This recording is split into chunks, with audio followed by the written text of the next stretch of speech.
নদিয়ায় পুলিশের বড়সড় সাফল্য। মুখ্যমন্ত্রী মমতা বন্দ্যোপাধ্যায়ের জনসভায় ছিনতাই হয়ে যাওয়া সোনার অলংকার উদ্ধার করল কৃষ্ণনগর কোতোয়ালি থানার পুলিশ। ঘটনায় গ্রেফতার করা হয়েছে এক অভিযুক্ত মহিলাকে। গত ১১ তারিখ নদিয়ার কৃষ্ণনগরে জনসভা করেন রাজ্যের মুখ্যমন্ত্রী মমতা বন্দ্যোপাধ্যায়। সভাস্থলে ভীমপুর থানা এলাকার একাধিক মহিলা উপস্থিত ছিলেন। অভিযোগ, জনসভার ভিড়ের মধ্যেই তাদের গলা থেকে সোনার অলংকার ছিনতাই হয়ে যায়। হঠাৎ এই ঘটনায় কান্নায় ভেঙে পড়েন আক্রান্ত মহিলারা। মুহূর্তেই সভাস্থলে চাঞ্চল্য ছড়িয়ে পড়ে। ঘটনাটি সংবাদমাধ্যমে প্রকাশ্যে আসতেই নড়েচড়ে বসে পুলিশ প্রশাসন। বিষয়টির গুরুত্ব অনুধাবন করে তদন্তে নামে কৃষ্ণনগর কোতোয়ালি থানার পুলিশ।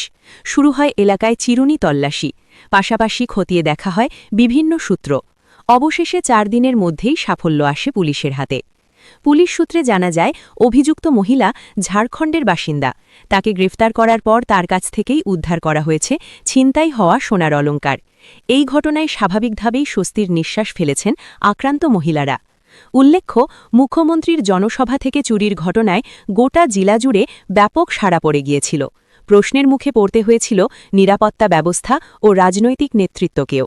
সেই পরিস্থিতিতে পুলিশের দ্রুত ও সক্রিয় তদন্তে ঘটনার কুলকিনানা হওয়ায় এটিকে বড়সড় সাফল্য বলেই মনে করছেন পুলিশের উচ্চপদস্থ আধিকারিকরা। তবে এখানেই শেষ নয়। এই ঘটনার সঙ্গে আর কেউ যুক্ত আছে কিনা, কোনো চক্র কাজ করছিল কিনা, সেই দিকটিও খতিয়ে দেখছে পুলিশ।